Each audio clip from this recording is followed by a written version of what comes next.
തൃശൂർ ഇരിങ്ങാലക്കുടയിൽ ആന വിരണ്ടു. കൂടൽമാണിക്യം ക്ഷേത്രത്തിൽ ആനയൂട്ടിനെത്തിയ ആനയാണ് വിരണ്ടത്.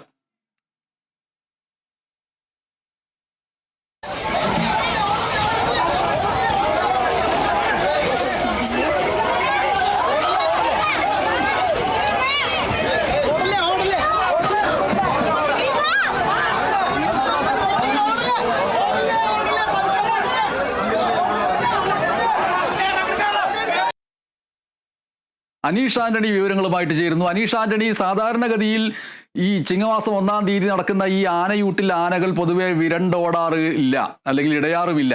കാരണം വയറു നിറയെ ഭക്ഷണം ലഭിക്കുന്നു. ഒരു വർഷത്തിനിടയിൽ ഏറ്റവും വിഭവസമൃദ്ധമായിട്ടുള്ള ഭക്ഷണമെല്ലാം കിട്ടി വയറു നിറഞ്ഞ സന്തോഷത്തോടു കൂടി ഓണാശംസകൾ നേർന്ന് പിരിഞ്ഞു പോവേണ്ട ആനകളാണ്. അതിലൊരാനയാണ് ഈ ഭക്ഷണം കൊടുക്കുന്നതിനിടയിൽ വിരണ്ടത്. എന്താണ് സംഭവം? ഗണേഷ്, ഇന്ന് രാവിലെയാണ് ഈ സംഭവം നടക്കുന്നത്. വയറു നിറയെ ഭക്ഷണം കഴിച്ച ശേഷമാണ് ഈ ആന ഇടഞ്ഞത് എന്നതാണ് പ്രത്യേകത. വിശന്നിട്ട് ഇടഞ്ഞതല്ല എന്ന് വേണം നമുക്ക് ഇന്ന് മനസ്സിലാക്കാൻ. ഈ കൂടൽമാണിക്യ ക്ഷേത്രത്തിലായിരുന്നു ഇങ്ങനെ ഒരു ആനയൂട്ട്. ഇന്ന് ചിങ്ങം 1 അതിന്റെ ഭാഗമായിട്ടുള്ള ആനയൂട്ട് സംഘടിപ്പിച്ചത്. 11 ആനകളാണ് ഈ ആനയൂട്ടിൽ പങ്കെടുത്തത്. ഈ ആനയൂട്ടിന് ശേഷം സമീപത്ത് തന്നെയുള്ള ക്ഷേത്രത്തിൽ തൊഴുന്നതിനിടെ കൊളക്കാടൻ കുട്ടിശങ്കരൻ എന്ന ആനയാണ് ഇടഞ്ഞത്. ഈ ഇടഞ്ഞ ആന തൊട്ടപ്പുറത്തുണ്ടായിരുന്ന അമ്പാടി മഹാദേവൻ എന്ന ആനയെ കുത്താൻ ശ്രമിച്ചു. മാത്രമല്ല, ഈ 2 ആനകൾ തമ്മിൽ കൊമ്പ് കോർക്കുകയും ചെയ്തു. ഈ സംഭവം ഉണ്ടായതോടെ മറ്റ് ആനകൾ ഉടൻ ആ ആനകളുടെ അതാത് ആനകളെ പാപ്പാന്മാർ ചേർന്ന് അവിടെ നിന്നും മാറ്റിയതിനാൽ വലിയൊരു കൂട്ട ഇടച്ചിൽ ഉണ്ടായില്ല എന്ന് വേണം പറയാൻ. ഈ സംഭവം കണ്ടുനിന്ന ആളുകളെല്ലാം ചിതറിയോടി. ഈ സമീപത്ത് താൽക്കാലിക ഷെഡുകളിൽ കടകൾ ഉണ്ടായിരുന്നു. കാരണം കഴിഞ്ഞ ദിവസം വരെ നാലമ്പല ദർശനം ഉള്ള ഒരു ഉണ്ടായിരുന്നു. ഈ ഇരിങ്ങാലക്കുട ക്ഷേത്രവും നാലമ്പല ക്ഷേത്രത്തിന്റെ ദർശനത്തിന്റെ ഭാഗമായുള്ള ഒരു ക്ഷേത്രമാണ്. അപ്പൊ അതിന്റെ ഭാഗമായി നിരവധി താൽക്കാലിക ഷെഡുകളിൽ കടകളുണ്ടായിരുന്നു. ഈ കടകളിലേക്കെല്ലാം ആളുകൾ പരിഭ്രാന്തരായി ഓടിയവരെ കടകൾക്കൊക്കെ നാശനഷ്ടം സംഭവിച്ചിട്ടുണ്ട്. പക്ഷേ ആളുകൾ ഇവിടെയൊക്കെ വീണതുകൊണ്ട് നിസ്സാര പരിക്കുകൾ പലർക്കും ഏറ്റിട്ടുണ്ട് എന്നാണ് പറയുന്നത്.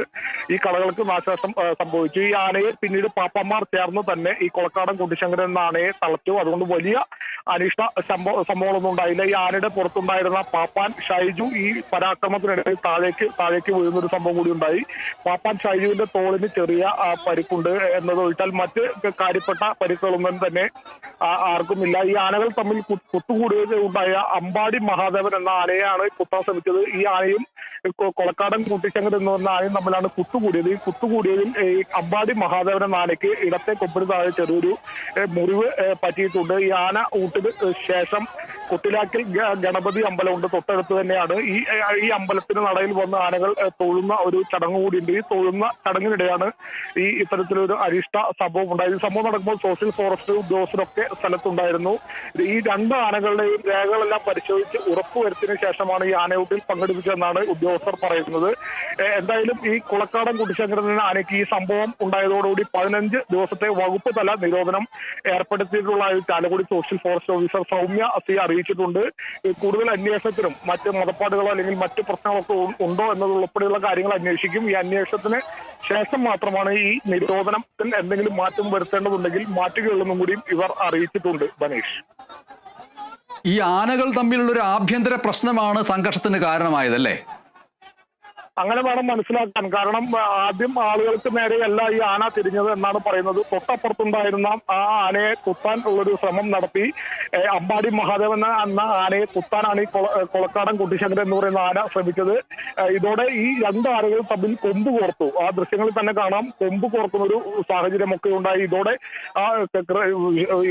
കൃത്യമായി പറഞ്ഞാൽ മറ്റ് ആനകളുടെ പാപ്പാന്മാർ അവരെ സമയോചിതമായ ഇടപെടൽ നടത്തിയതെന്ന് വലിയൊരു കൂട്ട ഓട്ടത്തിൽ അല്ലെങ്കിൽ ആനകളുടെ വലിയൊരു പരാക്രമത്തിലേക്ക് ഒന്നും പോകാതെ കാര്യങ്ങൾ പാപ്പാന്മാർക്ക് തന്നെ നിയന്ത്രിക്കാനായി എന്നതാണ് ഏറ്റവും എടുത്തു പറയേണ്ട ആശ്വാസകരമായ കാര്യം. എന്തായാലും ഈ ആനയെ കൊളക്കാടൻ കുട്ടിശങ്കരൻ എന്ന് പറയുന്ന പ്രശ്നം ഉണ്ടാക്കിയ ആനയെ ആ ആനയുടെ പാപ്പാന്മാർ തന്നെ ചേർന്ന് വേഗത്തിൽ തളയ്ക്കാനായത് കാരണം മറ്റു വലിയ അനിഷ്ട സംഭവങ്ങളിലേക്കൊന്നും കാര്യങ്ങൾ പോയില്ല. പക്ഷെ പരിഭ്രാന്തി അവിടെ സൃഷ്ടിച്ചു. വേറെ നേരം ആ ദൃശ്യങ്ങൾ തന്നെ കാണാം, ആളുകൾ അങ്ങോട്ടും ഇങ്ങോട്ടും ഓടുന്നത് കാണാം. ഇതിൽ പലരും അവിടെ വീണ് ചെറിയ പരിക്ക് പറ്റിയിട്ടുണ്ട്. ചെറിയ താൽക്കാലിക കടകൾക്ക് നാശനഷ്ടം സംഭവിച്ചിട്ടുണ്ട് എന്നത് ഒഴിച്ചാൽ ഗൗരവപ്പെട്ട പ്രശ്നങ്ങളൊന്നും തന്നെ അവിടെ ഉണ്ടായില്ല എന്നത് മാത്രമാണ് ഇതിലെ ഏക ആശ്വാസകരമായ കാര്യം. ഈ ആന എന്താണ് ഇടയാൻ കാരണം, എന്താണ് പ്രകോപനം ഉണ്ടാവാൻ കാരണം, ആനയ്ക്ക് എന്തെങ്കിലും തരത്തിൽ മതപ്പാടുകളോ മറ്റു പ്രശ്നങ്ങളോ ഒക്കെ ഉണ്ടോ എന്നതുൾപ്പെടെ കാര്യങ്ങൾ ഇതുമായി ബന്ധപ്പെട്ട ഉദ്യോഗസ്ഥർ, സോഷ്യൽ ഫോറസ്ട്രി ഓഫീസർ സൗമ്യയുടെ നേതൃത്വത്തിലുള്ള ഉദ്യോഗസ്ഥർ പരിശോധിച്ച ശേഷം മാത്രമേ ഇനി കൂടുതൽ അടുത്ത വരും ദിവസങ്ങളിലൊക്കെ എഴുന്നള്ളിപ്പിനുള്ള അനുമതിയൊക്കെ നൽകുകയുള്ളൂ. എന്നാലും 15 ദിവസത്തേക്ക് ആനയ്ക്ക് ഇത്തരത്തിലുള്ള പരിപാടികൾ ഉൾപ്പെടെയുള്ള കാര്യങ്ങൾക്ക് വകുപ്പ് തല നിരോധനം ഇപ്പോൾ ഏർപ്പെടുത്തിയിട്ടുണ്ട് പരേഷ്. ഈ കൊളക്കാടൻ കുട്ടിശങ്കരന് കൊടുത്തതിനേക്കാൾ കൂടുതൽ ഭക്ഷണം ആനയൂട്ടിൽ അമ്പാടിക്ക് കൊടുത്തതിന്റെ അങ്ങനെ എന്തെങ്കിലും ദേഷ്യമോ മറ്റോ ഉണ്ടോ എന്നത് കൂടി അന്വേഷിക്കേണ്ടി വരുമോ? തീർച്ചയായും. എന്താണ് ഇതിന്റെ കാരണം? ഭക്ഷണം കൊടുത്തതാണോ? സ്വാഭാവികമായും ഈ ആനകൾ തമ്മിൽ അടുത്തടുത്ത് നിൽക്കുമ്പോൾ തന്നെ ഈ ആനകൾക്ക് ഒരുപക്ഷെ തൊട്ടപ്പുറത്ത് നിൽക്കുന്ന ആനയുമായി എന്തെങ്കിലും തരത്തിൽ വിരോധമൊക്കെ നേരത്തെയും പല സന്ദർഭങ്ങളിൽ ആനകൾ പരസ്പരം കുത്തുകൂടുന്നതും കൊമ്പ് കോർക്കുന്നതൊക്കെ നമുക്ക് വാർത്തകളിലൂടെ ഒക്കെ നമ്മൾക്ക് അറിയാവുന്ന കാര്യമാണ്. അത്തരത്തിൽ എന്തെങ്കിലും തരത്തിൽ തൊട്ടപ്പുറത്തുള്ള ആനയെ ഇഷ്ടപ്പെടാതെ വരികയോ അല്ലെങ്കിൽ അങ്ങനെ എന്തെങ്കിലുമൊക്കെ ഒരു സാഹചര്യത്തിന്റെ പുറത്താണോ ഇത്തരത്തിലൊരു കുത്തിലേക്കൊക്കെ എത്തിയത് എന്നതുൾപ്പെടെയുള്ള കാര്യങ്ങളൊക്കെ കൃത്യമായി പറഞ്ഞതിൽ ആനയോട് തന്നെ ചോദിക്കേണ്ടി വരും. എന്തായാലും എന്താണ് ആന ഇടയാനുള്ള കാരണം എന്നുള്ള കാര്യത്തിൽ ഒരു വകുപ്പ് തല അന്വേഷണം എന്തായാലും നടത്തും ബനേഷ്. ഈ കൊളക്കാടൻ കുട്ടിശങ്കരൻ എന്ന് പറയുന്ന ആനയ്ക്ക് ഉർവശി ശാപം ഉപകാരം എന്നതുപോലെ ആയി തീരുമോ ഈ 15 ദിവസത്തെ വിലക്ക്? അതായത് സ്വസ്ഥമായിട്ട് നിൽക്കാം, ഇനി ഉത്സവങ്ങൾക്ക് പോയി നിൽക്കേണ്ടതില്ല, തിടമ്പെടുക്കേണ്ടതില്ല, ഈ മഴക്കാലത്ത് സ്വസ്ഥമായിട്ട് നിൽക്കാം എന്നുള്ളതിനൊക്കെ ഇപ്പോൾ ഈ രണ്ട് അമ്പാടിയെ കുത്തിയതിൻ്റെ പേരിൽ കൊളക്കാടൻ ലഭിച്ചിരിക്കുന്ന ഈ ശിക്ഷ ഒരർത്ഥത്തിൽ ഉപകാരമായി മാറുന്നുണ്ട് എന്ന് പറയാൻ കഴിയുമോ? അങ്ങനെ വേണമെങ്കിൽ ഒരു തരത്തിൽ വേണമെങ്കിൽ വ്യാഖ്യാനിക്കാം. ആനയ്ക്ക് 15 ദിവസം ഇനി മറ്റു പരിപാടികളൊന്നും പങ്കെടുക്കാതെ സ്വസ്ഥമായി നിൽക്കാം എന്നുള്ളൊരു കാര്യം ആനയുടെ ഭാഗത്തുനിന്ന് ചിന്തിക്കുമ്പോൾ വേണമെങ്കിൽ നമുക്ക് അത്തരത്തിൽ വേണമെങ്കിൽ ചിന്തിക്കാം. പക്ഷേ 15 ദിവസത്തേക്കുള്ള നിരോധനം അന്വേഷണത്തിന്റെ ഭാഗമായിട്ടുള്ളതാണോ എന്ന എടുത്തു പറയേണ്ട കാര്യം. ഈ അന്വേഷണം, അതായത് ഈ സോഷ്യൽ ഫോറസ്ട്രി വിഭാഗം ഈ അന്വേഷിക്കും എന്ത് ആന അടയാൻ ഉണ്ടായ കാരണം എന്താണെന്ന് ഉൾപ്പെടെയുള്ള കാര്യങ്ങൾ അന്വേഷിക്കാൻ വേണ്ടിയാണ് ഈ 15 ദിവസത്തേക്കുള്ള ഒരു വകുപ്പ് തല നിരോധനം ഏർപ്പെടുത്തിയിട്ടുള്ളത്. അന്വേഷണത്തിൽ ഈ ഉദ്യോഗസ്ഥർ എന്താണ് കണ്ടെത്തുന്നത് അതിന്റെ മുറയ്ക്ക് ഈ ഒരുപക്ഷെ ഈ നിരോധനം വീണ്ടും പോയേക്കാം എന്നതുൾപ്പെടെയുള്ള കാര്യങ്ങൾ പറയേണ്ടതുണ്ട് ബനേഷ്.